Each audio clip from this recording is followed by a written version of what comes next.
Hi, everybody. It's Michelle here. I hope you're having a great Monday. I know the weather all over the province has kind of turned. We had a nice sunny weekend here in the Caribou, so hopefully wherever you were enjoying some sunshine as we head into fall and everything and get closer to Thanksgiving. Just coming up here this coming weekend. So if you have plans to travel to be with family, please remember to drive safely and stay safe. And everything like that. So I wanted to reach out to everybody today and just talk about a few things. One of the things that I know in my 30 years experience as a beauty professional that I hear time and time again is women being very, very critical of themselves. They have some feature or some flaw that they feel is a flaw, a feature they feel is a flaw. And we all have these things about ourselves that we don't really like and stuff. And so none of us are really any different than the other. And, we look at each other and we think like, oh my gosh, how could you think that's terrible? I think that's what makes you beautiful. And so lots of people, have always admired my lovely rosy cheeks and they kind of change with how red and everything they get and stuff like that. I've been using the Milk skincare, the Tres Leches skincare by Maskcara for about 2 weeks now, and I am noticing that this redness is slowly starting to diffuse, and that's one of the benefits of the ingredients in the Milk skincare. Milk has lactic acid in it, which is a really gentle exfoliant, and alpha hydroxy to sort of resurface the skin and help us get rid of all those little fine lines that we're starting to see.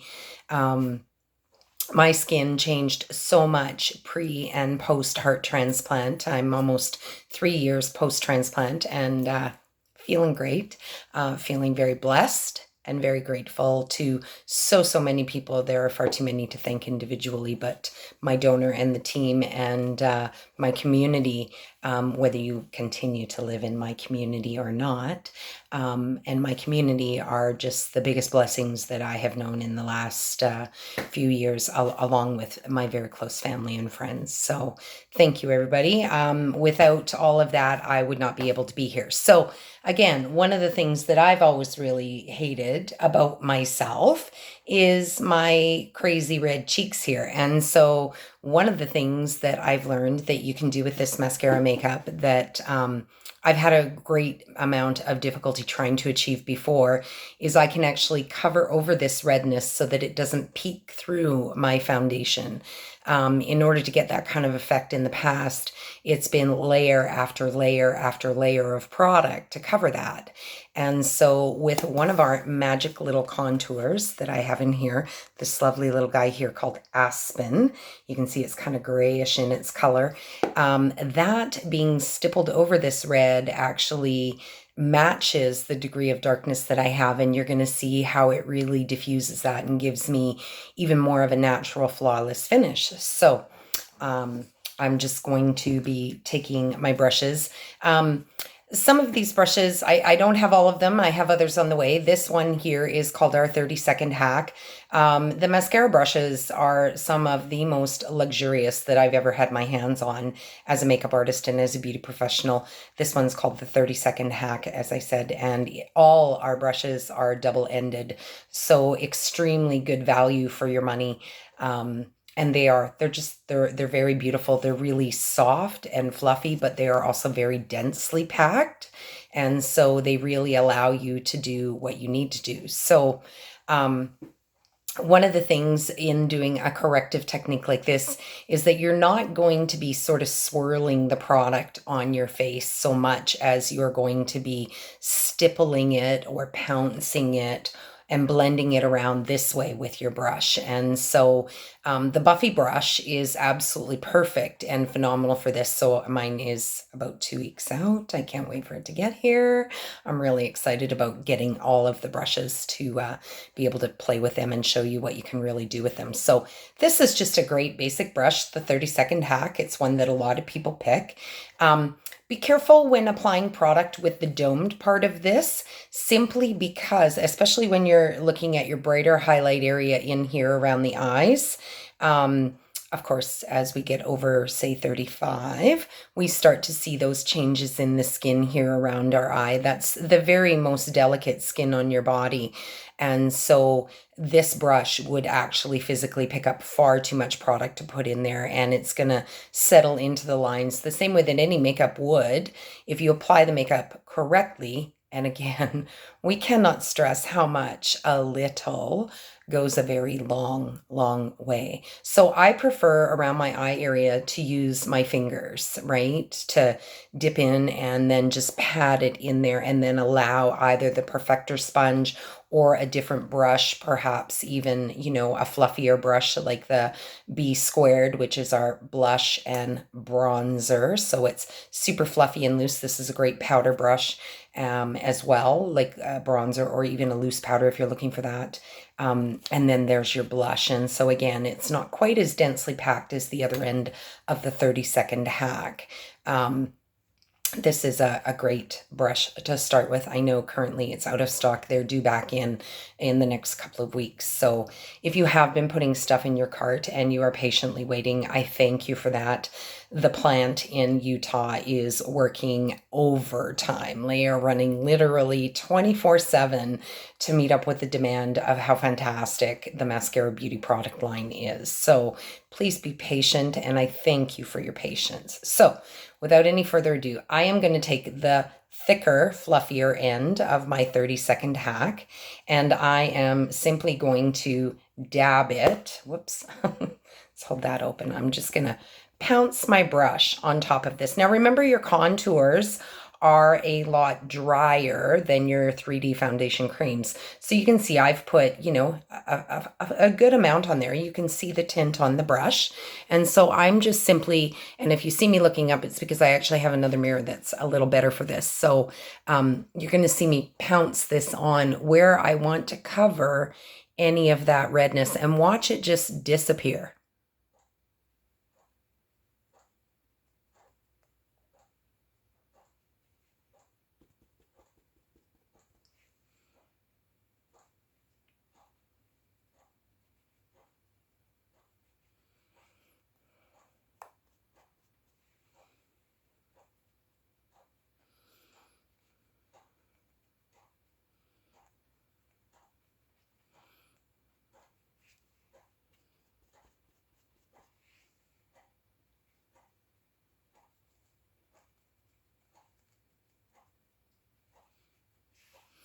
Do you see how in comparison to this side, putting the aspen over really balances and evens that out without taking my skin really dark? Can you actually see that? Do you see how? And I'm stippling across the section to blend it around already, right? So I'm just going to take a little bit more here. And then I am going to go over this with my foundation color and my contour. But again, if I sweep and blend, I'm just going to pull all of this away. So before I do that, I would take my little perfector sponge. Now this feels nice and cool. I've bloomed it by squeezing it multiple times with water running over it. And then I've squeezed it out about 4, almost 5 times in a really fluffy, lint-free absorbent towel. Not a paper towel, but a towel. And it's pulled all that extra moisture out. So it just feels cool to the touch. And so what I'm going to do is I'm just simply going to pounce that on my face, and it's just going to help me move some of that around, and it's also going to pick up any really heavy extra. So you can see there's not very much at all on my little perfector sponge, so I did a good application with that. That's, again, I can't stress how less is more. Now I see I've got a little area here where it lifted out, so I'm simply going to take my brush again, and I'm just going to come in, and I'm just going to put some more in there. So I'm just going to quickly do the other side, because I am going to do my full face today. I have to go out and do a few things and pick up a couple things I need to finish a project that someone has been very patiently waiting for me to sew for them. I also get a bit of redness here in my chin, so I like to just kind of blend that lower part of my face.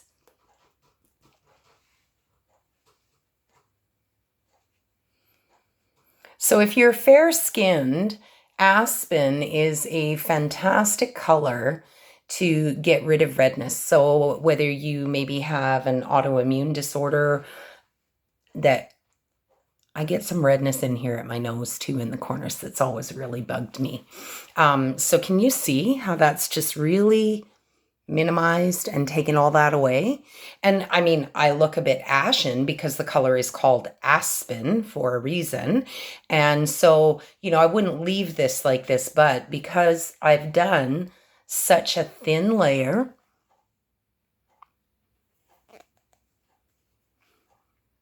you can see it doesn't look heavy at all. And then I'm just going to pounce with my little sponge. Okay. And now I can come in and now I'm going to do my contour over my foundation in this particular kind of technique. Again, I can just see that I maybe want just a little bit more there. It's not about it being perfect. It's about it being sort of balanced, right? I am, you know, this is just a day look, so I don't need to be quite as, you know, maybe particular about my application. I'm just literally going to try and get this on. Again, I like to use my fingers because it really does help us have less as more. But before I do that, I'm just going to help set this a tiny wee bit.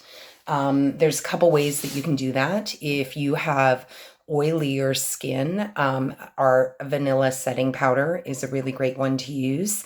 Or you can actually, I don't have mine yet, there's a stay spray. It's a setting spray.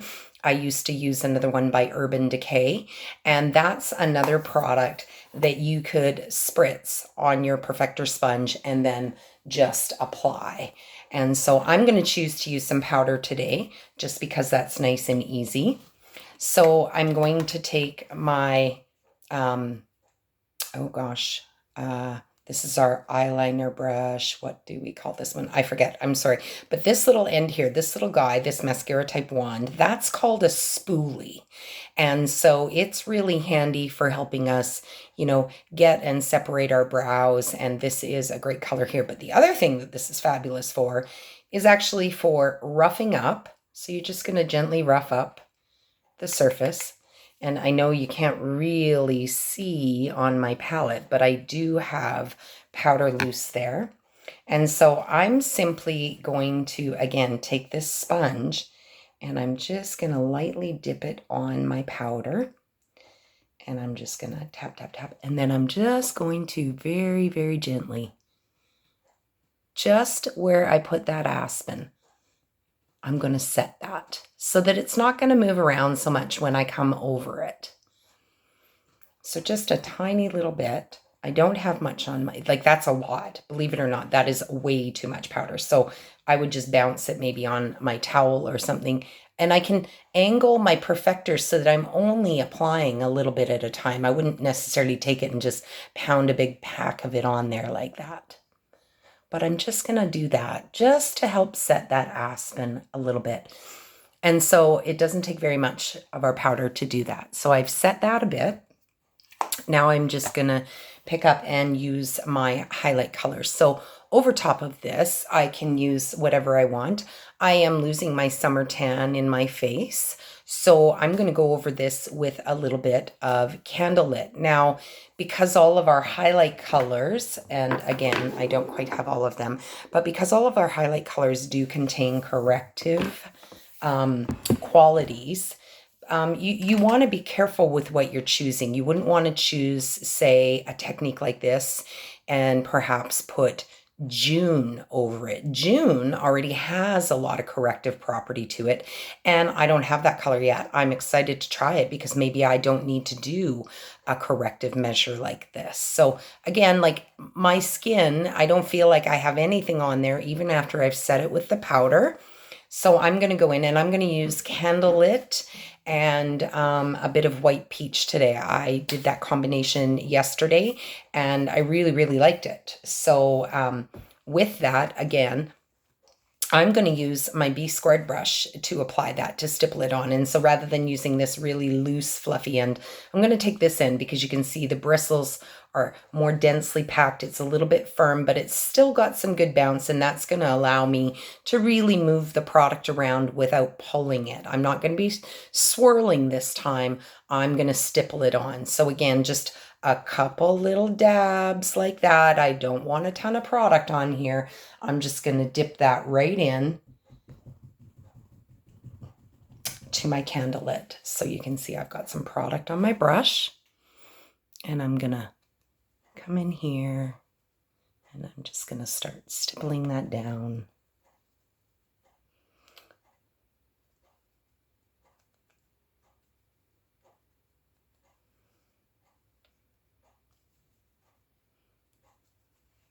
You know, really sort of pressing it in. And that's what the Perfector sponge really helps us do as well. Is the Perfector sponge really gives us the control that we're looking for.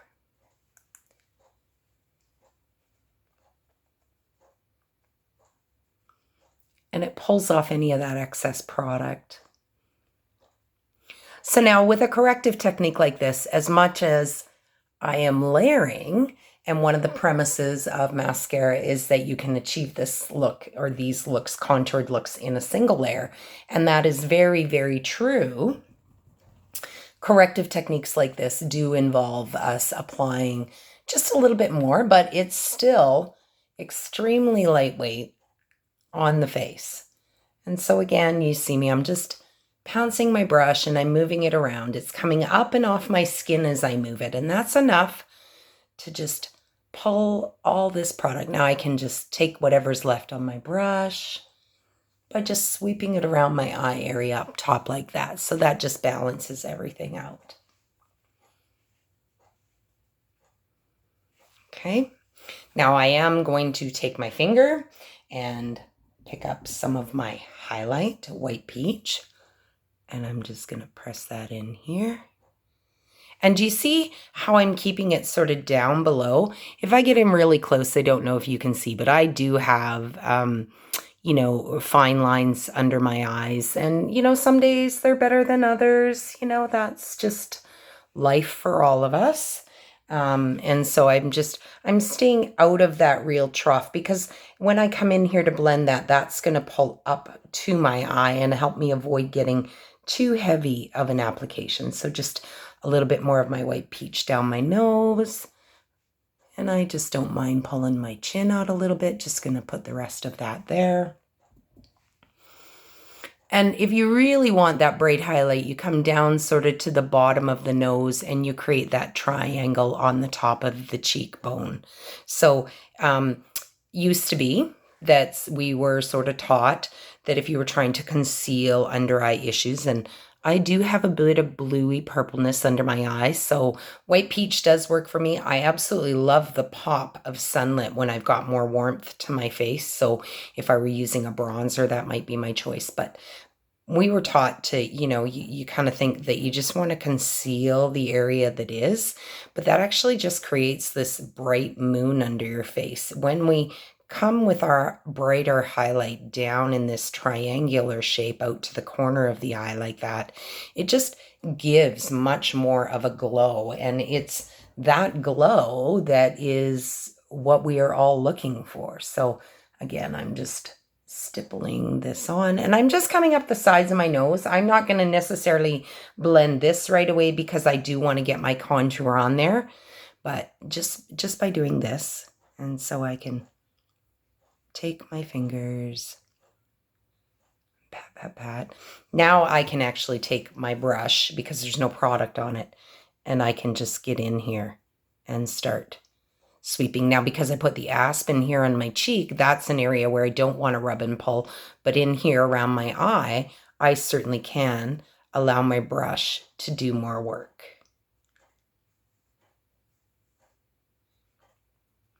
I do like sort of that pouncy technique. It is really easy to do, and so it allows you to move product in a much more gentle way. It helps avoid sort of streakiness and lines, and it really helps you understand that less really is more.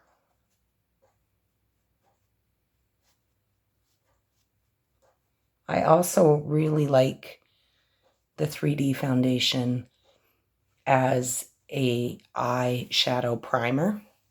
I am not going to. So now you can see that I do still have, like you can see there's a bit of that gray greenness, or at least I'm seeing it. Perhaps you're not.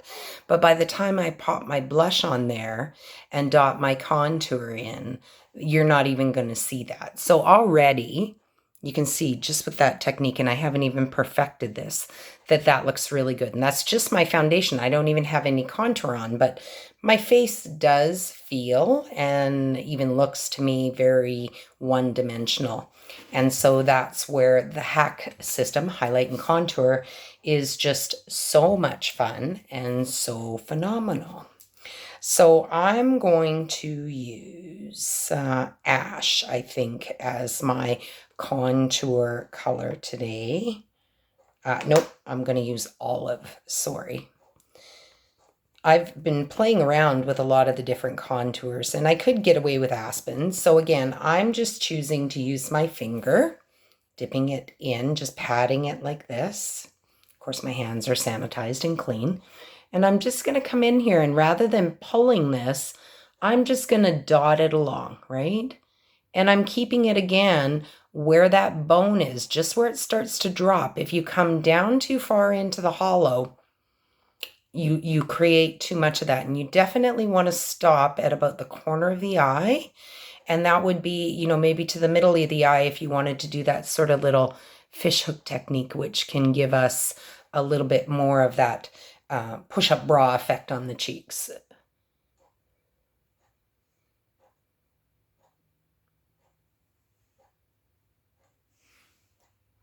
And so I've done pretty good. I do have a hard time getting those little fish hooks even, but that's okay because we're going to blend it.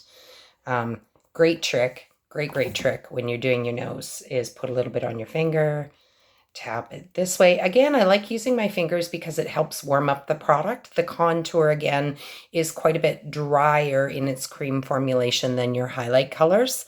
And so I've got contour on both my fingers, and I like to just start up in here. And then while I'm looking in the mirror, I can get that more even. Kind of fun. Okay, so tiny bit more.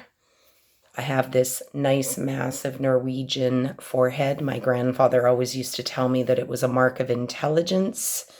I think he was just trying to make me feel pretty. I'm not sure. So I'm just, again, taking that contour color and I'm just dotting it based on my face shape. By pulling this down and rounding it, I actually create the illusion that my forehead is not as big. And so last spot we want to put contour again is just under that jawline.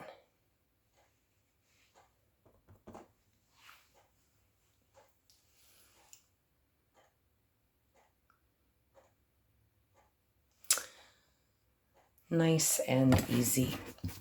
So, what is everybody's plans for the day? Could you comment and share with me? So now I'm just going to gently, now again, if you hold your brush out like this, further out, it allows the brush to really do its work. And I'm just swirling that ever so gently because I am keeping it sort of up and away from this area because I don't want to pull off any of that aspen. So I'm just blending that a little bit. Not going for a super heavy contour under my neck today, simply because, you know, this is more what I'm doing. So again, with the contour, you can see I've kept it a little bit far away from my hairline, but I'm just going to pull this all up and back. Again, looking for a really nice subtle effect. I could go much heavier handed. This may or may not show up in the camera, but you can see that I do get a bit of a shadowing, and I can just easily take my brush, just go back and forth and just blend that. And it does kind of create a subtle shadow that way. Now, before I put any blush on this, I am going to again take that blush end of my brush, and I'm just going to gently, and you see how I'm dabbing to blend? And that's just allowing me to not move and pull away that aspen. Even though I set it with a bit of powder, we don't want to pull it away. We don't want to sort of shift it and have all that red be visible again. All those rosy cheeks of mine that I have not liked, but other people love. Well, good for them. They're not mine. They're, that's what I've got. So just going to, again, take this. We're just going to softly blend down that shadow on the nose. A little heavy with the contour there, but you can see that I can blend it all completely away. Now, if I've darkened this too much, I can simply go back into my white peach. Give myself a little bit more right over top.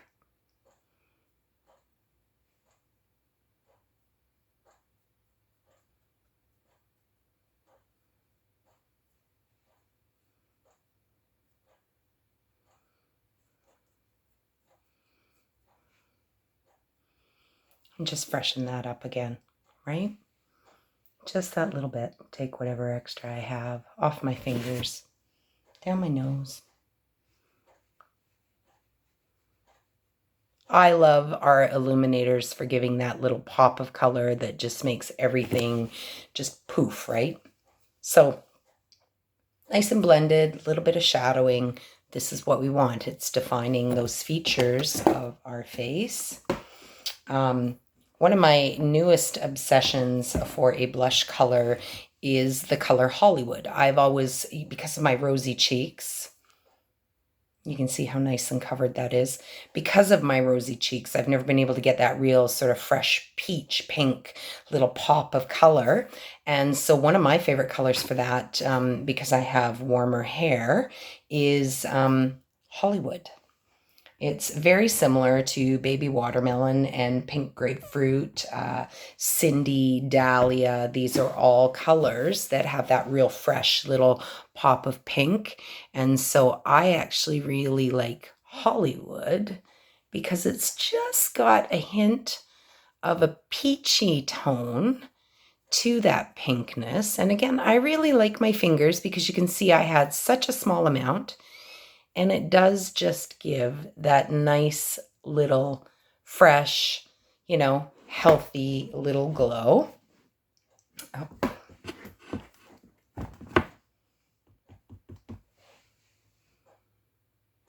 And of course, we get to build our color how we want.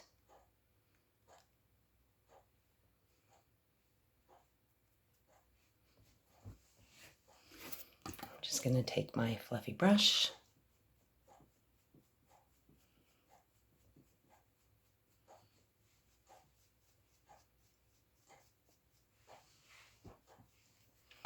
Okay. This lovely little eyeliner, fine liner brush is your best friend as well. I can use the same color I had for my contour, which was olive in my brows. But one of my favorite colors for that, now that my hair is red again, is our contour color Walnut, because it does have a little bit of warmth to it. So again, I can use powder for this. I can just simply use my contour.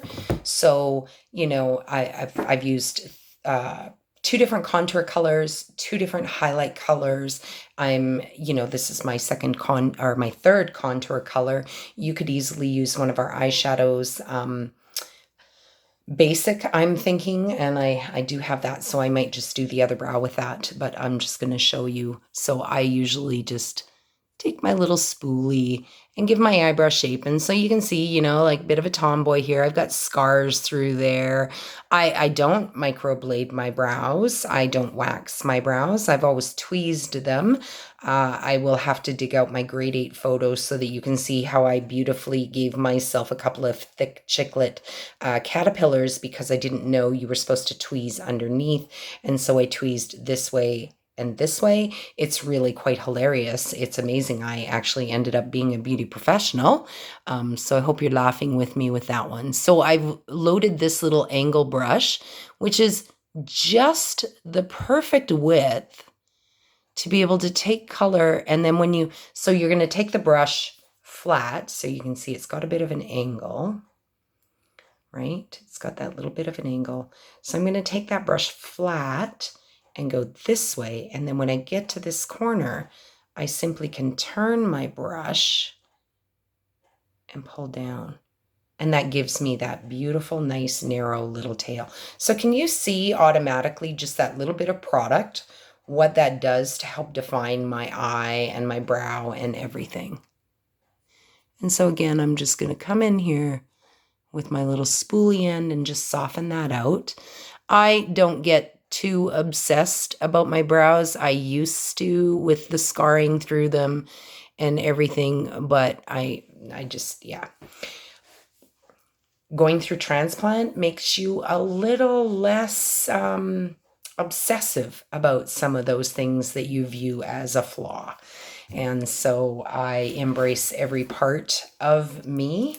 At 51, I am blown away that I am looking this good for everything I've been through. Yeah, and so the color I have here is basic. That's this shade right here. I could use, this color is called Bubba. Bubba as a matte colored eyeshadow would end up showing up to be way too orange on me. This has a bit of warmth to it and everything. And so again, I'm just going to take my brush and I'm just dabbing in there and I'm picking up color on both sides of this little brush. And now I'm just going to come in .